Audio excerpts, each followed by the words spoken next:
Assalamu alaikum warahmatullahi wabarakatuh. Today we are going to learn about Sanaa of Salah. Like when you start Salah, you say Allahu Akbar, Allah is greatest, and then we praise Allah subhanahu wa ta'ala. And this is one of the du'as of praising Allah subhanahu wa ta'ala.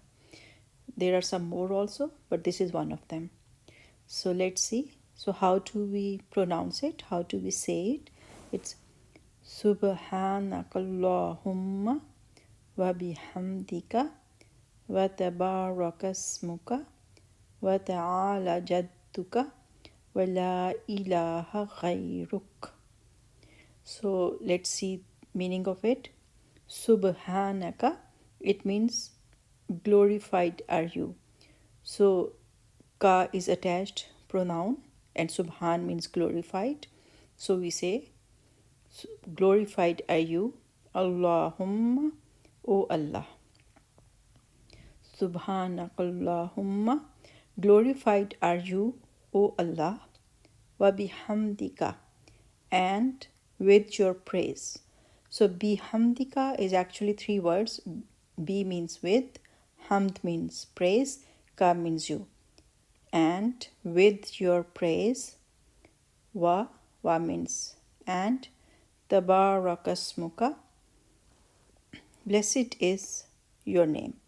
Tabarak means blessed and ismuka means your name.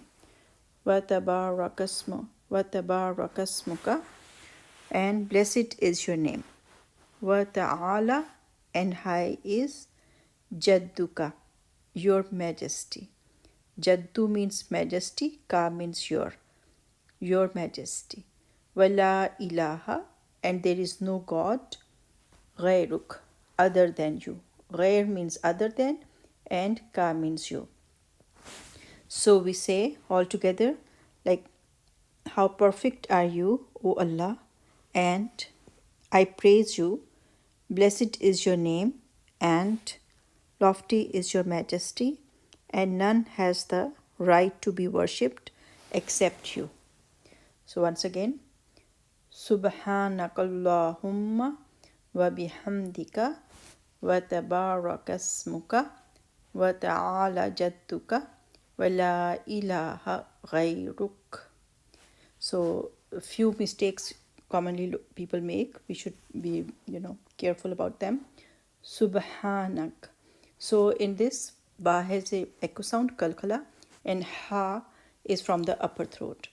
Subhanakallahumma, lam will be heavy. Subhanakallahumma wa bihamdika. Hamd, ha is from the upper throat. Wa bihamdika wa tabarakasmuka. In this, tabarak, ra is heavy. Wa tabarakasmuka wa ta'ala jadduka. Ta'ala, ayn is from the upper throat, so we have to be careful. We don't mix up it or don't pronounce like alif. We don't say ta'ala. So it has to be ta'ala, ayn from the throat. Wa ta'ala jadduka wa la ilaha ghayruk. Ghayr, ra and ra both are heavy. So ghayruk. Wa la ilaha ghayruk. So try to focus on the meaning when you're reading namaz, and after this we read Surah Fatiha inshallah in the next part. Okay, take care. Allah Hafiz. Assalamu alaikum wa rahmatullahi wa barakatuhu.